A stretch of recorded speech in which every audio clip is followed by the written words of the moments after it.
को ऑलमोस्ट भाई 1.5 ईयर्स हो गए जिम में।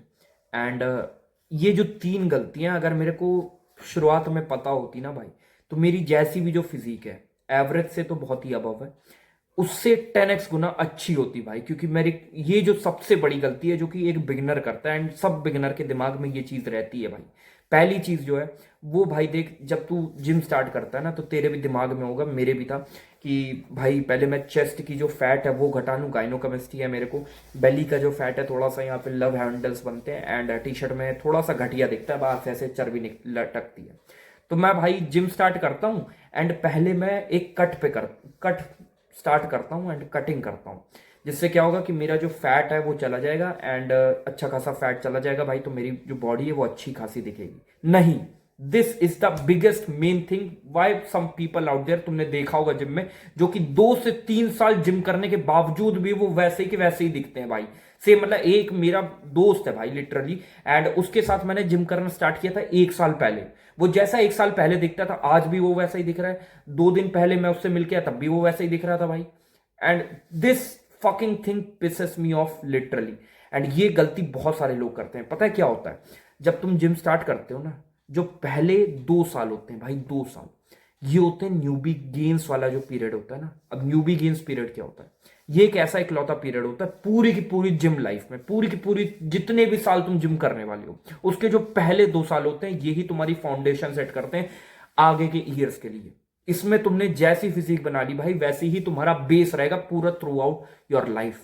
And this is why it is very important for you to put on the muscle as much as you can in this 2 years। This is the most important thing. And अगर मैं तुमको सच्चाई से बताऊं ना, तो जो पहले के 2 साल होते हैं ना इसमें बहुत आसान होता है भाई। इसमें अगर तुम्हारी जो टेक्निक है वो ऑन पॉइंट ना भी हो, तुम्हारी जो रेस्ट है वो भी थोड़ी सी घटिया हो, तुम्हारा जो खाना है वो भी थोड़ा सा घटिया हो, तब भी तुम अच्छा खासा मसल गेन कर लेते हो। एंड अगर वहां पे तुमने अच्छे से इस चीजों पे ध्यान दे दिया तो सोचो कितने ज्यादा तुम्हारे जो रिजल्ट्स हैं वो फास्ट हो जाएंगे। एंड ये गलती मैंने करी थी जब मैंने स्टार्ट करा था जिम करना। तो पहले के जो, तो थैंक गॉड भाई मेरे को ज्यादा समय मैंने इस चीज में वेस्ट नहीं करा, खाली 2 मंथ मेरे वेस्ट हुए थे जिसमें मैंने पहले कट कर दिया था। जबकि करना क्या था भाई, जिस दिन से तुम स्टार्ट कर रहे हो जिम करना, तो भाई जब तुम जिम न्यूबी गेन्स होते हैं ना, न्यूबी गेन्स में क्या होता है, छोटे से स्टिमुलस में जब हमारी बॉडी को कुछ नया स्टिमुलस मिलता है, स्टिमुलस क्या होता है, हम जिम करते हैं, एक्सरसाइज करते हैं, वर्कआउट करते हैं, तो हमारी बॉडी को नया टेंशन मिलता है, हमारी बॉडी पे नया स्ट्रेस पड़ता है जो कि पहले उसने वैसा कभी स्ट्रेस झेला नहीं होता है। इतना हाई लेवल का कोई मशीन से कर रहा है बंदा, बेंच प्रेस कर रहा है, कभी तुमने वो पुशअप यार वो सबसे बॉडी अडेप्ट हो चुकी होती है, लेकिन जब तुम मशीन से करते हो एकदम नया स्ट्रेस होता है तुम्हारी बॉडी के लिए। एंड तुम्हारी बॉडी के लिए जो सबसे बड़ी जो चीज है वो क्या है, प्रोसेस जो है वो है सर्वाइवल एंड रिप्रोडक्शन। तो सर्वाइवल के लिए वो किसी भी हद तक जा सकती है, किसी भी हद तक। तो जब तुम्हारी बॉडी को नया स्ट्रेस मिलता है तो उसको लगता है भाई कि कोई आपदा आ चुकी है, एंड क्योंकि ये वजन उठ नहीं पा रहा है इस बंदे से, तो कोई हो सकता है सर्वाइवल के लिए जरूरी है, तो मैं इसको ज्यादा से ज्यादा कैसे ऐसा कुछ करूं कि इसकी मसल बढ़ जाए। तो वो ज्यादा से ज्यादा तुम्हारी जो मसल ग्रोथ की जो प्रोसेस है वो फास्ट रखती है जब पहले कुछ ईयर्स होते हैं। पहला जो फर्स्ट ईयर होता है, सेकंड ईयर होता है, इसलिए छोटा सा भी टेंशन से भाई, छोटी ज्यादा एक्सरसाइज तुमको करने की जरूरत नहीं है एक मसल ग्रुप के लिए। एंड यहीं पे लोग गलती क्या करते हैं, पहले ही एक तो ये वाली जो गलती है मैं तुमको बता रहा हूं, एंड उसके बाद दूसरी गलती की हम लोग बात करेंगे। पहली गलती ये कि कट कर देते हैं। द थिंग इज दैट कि यार कटिंग में मेंटेनेंस से तुम कम खा रहे हो, अपनी बॉडी को कम कैलोरीज दे रहे हो, तो उसमें भी तुम्हारी मसल ग्रो होगी, पर वो इतनी कम होगी एज कंपेयर टू अगर तुम वही काम 200 कैलोरी सरप्लस का अगर तुम बल्क करके करते, तो तुम्हारी जो मसल ग्रोथ है वो 10x फास्टर होती। सही बता रहा कसम से। एंड मैंने जब 2 महीने बाद कट से फिर मैं मेंटेनेंस से, अब यहाँ पे गलती दूसरी मैंने ये करी कि वो सोचते हैं कि मेरे को भाई ज्यादा मसल चाहिए तो मैं एक ही बार में बड़ा सरप्लस ले लेता हूँ, एंड फिर वो 600 700 800 कैलोरीज का सरप्लस एक ही बार में क्रिएट कर देते हैं, जो कि मैंने करी दूसरी गलती। जिसकी वजह से हुआ क्या कि मसल तो अच्छे खासी चढ़ गई मेरे ऊपर, लेकिन फैट भी बहुत सारा चढ़ गया था, जिसको उतार, और ऐसा कुछ दिख रहा था मैं, जैसे कि तुमको फोटो में दिख सकता है।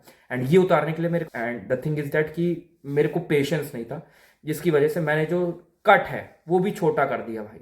2 महीने में मैंने अराउंड अपना 10 किलो वजन घटा दिया, जिसकी वजह से कितनी कॉम्प्लिकेशंस हो गई थी मेरे साथ मैं बता नहीं सकता। मेरी जो स्किन है वो इतनी डल हो गई थी, आयरन की कमी हो गई, विटामिन की कमी हो गई, एंड लोग पूछते थे मुझसे कि भाई तेरे चेहरे को हो क्या गया है, इतना मुरझाया क्यों रहता है। तो ये सब गलतियां मैंने करी थी। तो मैं तुमको ये कहना चाहता हूं कि जब तुम स्टार्टिंग में जिम कर रहे हो, कभी भी कट नहीं करना तुमको। बस क्या करना है, तुम थोड़े से अगर तुम्हारा फैट भी निकला हुआ है ना, कोई बात नहीं, वो बाद में कटिंग हम लोग कर लेंगे।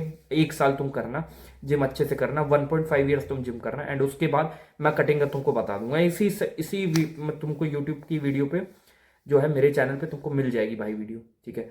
एंड तो तुमको क्या करना है, मेंटेनेंस से बस 200 कैलोरीज ज्यादा खाना है। ज्यादा मत करना कि तुमने सरप्लस बड़ा मेरी तरीके कर दिया, तो उसकी वजह से क्या होता है, और ज्यादा फैट चढ़ जाएगा। फिर तुम जिम भी अगर छोड़ दोगे तो भाई मेंटल हेल्थ बहुत खराब हो जाएगी तुम्हारी, क्योंकि पहले से ही एक तो फैट है तुम्हारे यहाँ पे चेस्ट पे एंड बेली पे, एंड तुमने ज्यादा बल्क कर दिया, तो और फैट तो थोड़ा चढ़ेगा ही भाई तुम्हारी बॉडी पे, ठीक है।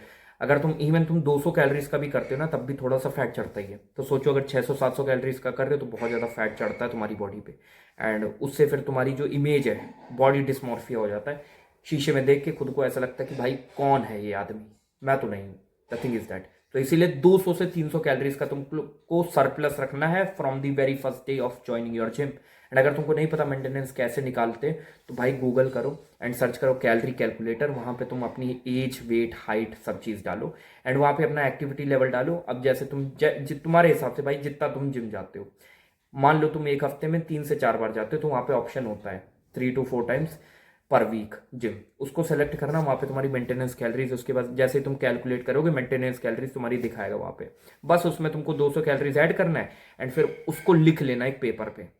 अब वो जो कैलोरीज है उतनी कैलोरीज तुमको रोज कंज्यूम करनी है। एंड यहाँ पे गलती ये मत करना कि ये मत सोचना भाई कि मैं बाहर के फूड से कैलोरीज ले लूंगा, क्योंकि जो बाहर का खाना होता है ना, 2 तरह के बल्क होते हैं, एक होता है डर्टी बल्क, एक होता है भाई क्लीन बल्क।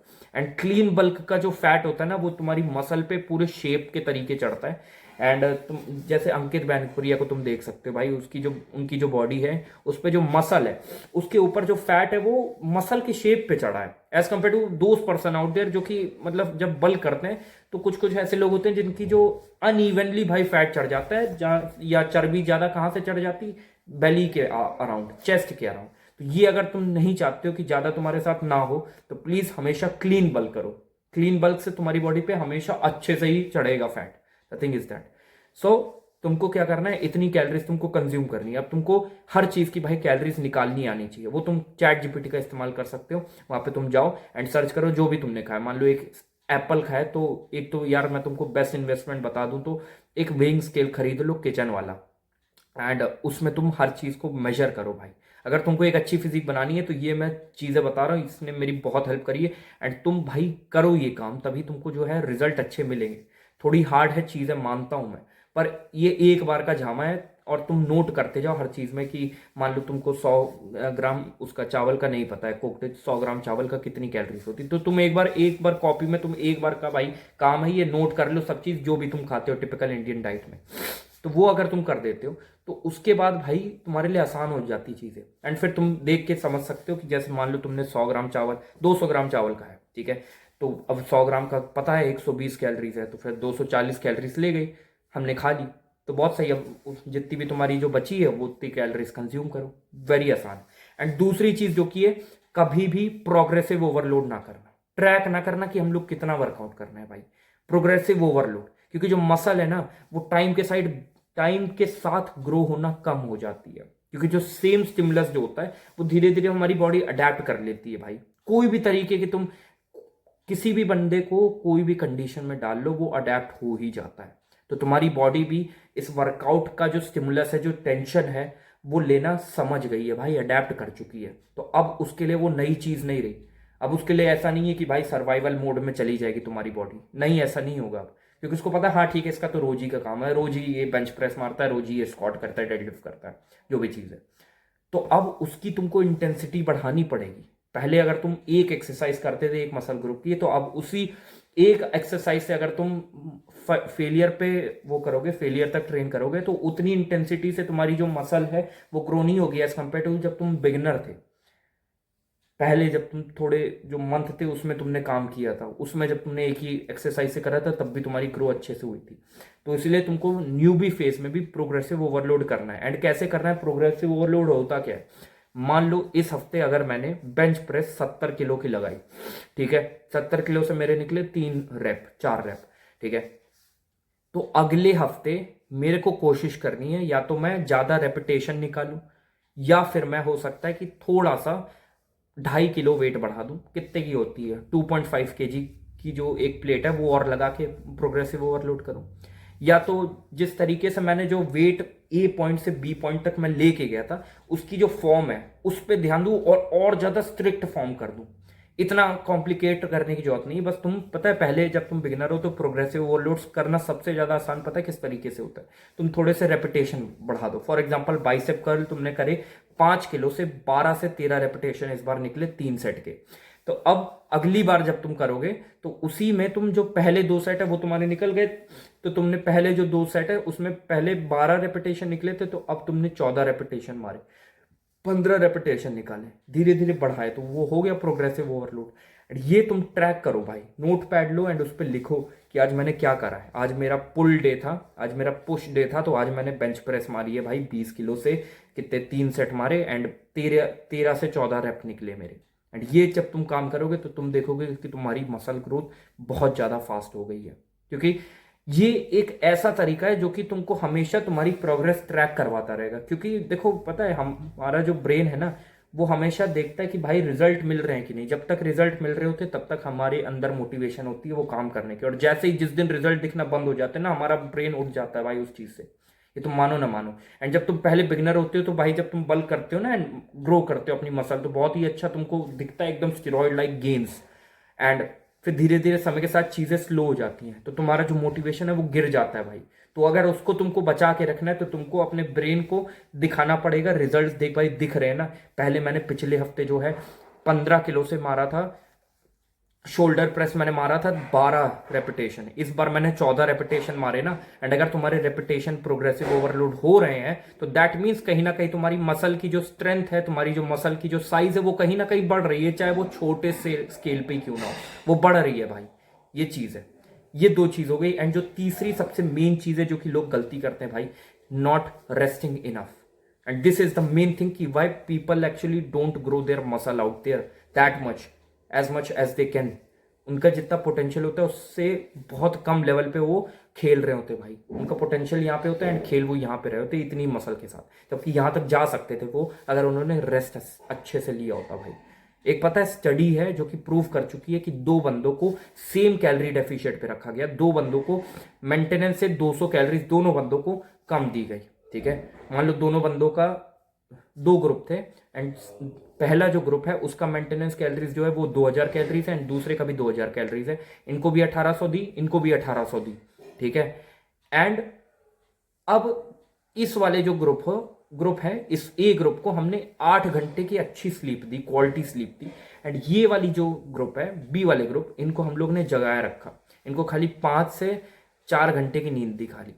एंड पता है 40 से 50 दिन बाद क्या सामने आया कि दोनों ने वेट लॉस किया है, क्योंकि कैलोरी डेफिशिएट रहेगा तो वेट तो लॉस हो गई। पर जिस बंदे ने ज्यादा सोया, जिस ग्रुप के बंदों ने ज्यादा सोया, 8 घंटे की स्लीप ली है, उन्होंने ज्यादा फैट लॉस किया as compare to muscle, as compare to this people of group. ये बंदों ने ज्यादा मसल लॉस करी है as compare to fat. And जब भी हम लोग वेट लॉस करते हैं ना, देखो पहले तो मैं तुमको बता दूं weight loss and fat loss बहुत अलग अलग चीज होती है। बहुत ज्यादा यहाँ पे इंडिया में ना मिसकंसेप्शन है, लोग सोचते हैं कि भाई हमको तो वजन घटाना है। वजन नहीं घटाना है भाई, तुमको वेट नंबर पे, वेइंग स्केल पे जो नंबर है उससे ज्यादा मतलब नहीं होना चाहिए। तुमको बस देखना है कि तुम्हारी जो फैट है वो घट रही है बॉडी से, मसल चाहे उतनी रहे चाहे तुम्हारा वजन उतना ही रहे। क्योंकि 2 बंदे 60 किलो के अलग दिख सकते हैं। एक बंदा 60 किलो का, मेरा एक दोस्त है वो 60 किलो पे उसका पेट निकला हुआ है, एंड मैं 60 किलो पे मेरे एब्स थे भाई, मेरे 6 एप्स नहीं 4 एप्स थे एंड 22 थी मेरी अच्छी खासी, उससे तो बड़ी थी। तो ये चीज होती कि हमको वजन घटाने पे ध्यान नहीं देना, हमको फैट लॉस करना है भाई। ये चीज याद रखना हमेशा। तुम्हारी बॉडी पे जितनी मसल होगी ना, I am not talking about steroidal games, I am just talking about as a normal human being, तुम्हारे ऊपर जितनी तुम नेचुरली मसल चढ़ा सकते हो एंड जितना कम तुम फैट रख सकते हो उतना ही अच्छा रहेगा। एंड ये चीज़ है, एंड वो तब तुम कर पाओगे जब तुम रेस्ट अच्छे से लोगे। क्योंकि जब तुम रेस्ट अच्छे से लोगे तो तुम्हारी एक तो बॉडी जो है अच्छे से रिकवर करेगी, वर्कआउट तुम्हारा बढ़िया होगा। एंड वर्कआउट के बाद जो रिकवरी होती है वो डीप स्लीप में ही होती है। 4 स्टेजेस होती हैं स्लीप की। पहली होती है rapid eye movement, first, second and third वाली जो होती है ये होती डीप स्लीप। एंड उसके बाद आती नॉन रैपिड आई मूवमेंट जिसमें हम लोग उठ जाते हैं, उठने की प्रक्रिया में होते हैं। एंड ये जो थर्ड वाला जो डीप साइकिल है ना, ये 3 से 4 बार होता है पूरी, ये जो पूरी की पूरी जो हम लोग 7-8 घंटे की नींद लेते हैं। तो तुम अगर सोचो 4-5 घंटे की नींद लेते हो तो क्या असर पड़ता होगा, कितनी डीप साइकिल की तुम फेस को क्रॉस कर पाते होगे रात में। एंड जितनी कम होगी उतनी कम रिकवरी होगी, उतनी तुम्हारी स्किन घटिया होगी, उतनी डल होगी तुम्हारी स्किन, एंड उतना ही तुम्हारा जो सब चीज़ें घटिया होता जाएगा। ये चीज़ तुम नोटिस करना। एंड फिर तुम सोचोगे कि भाई क्यों मेरे ग्रेन्स नहीं हो रहे, क्यों मेरी ग्रोथ नहीं हो रही मसल की। एंड ये 3 बिगेस्ट गलतियां लोग करते हैं जिम में, जो कि मैंने भी करी थी लेकिन मैंने फिक्स कर दी थी। एंड मैं चाहता था कि तुम भी ये काम करो भाई। अगर तुम अभी जिम कर रहे हो, पहला तुम्हारा साल है या दूसरा साल है, तो ये गलतियां मत करना please. That's all for today's video. And मेहनत करो, पैसे कमाने पे भी ध्यान दो। That's all.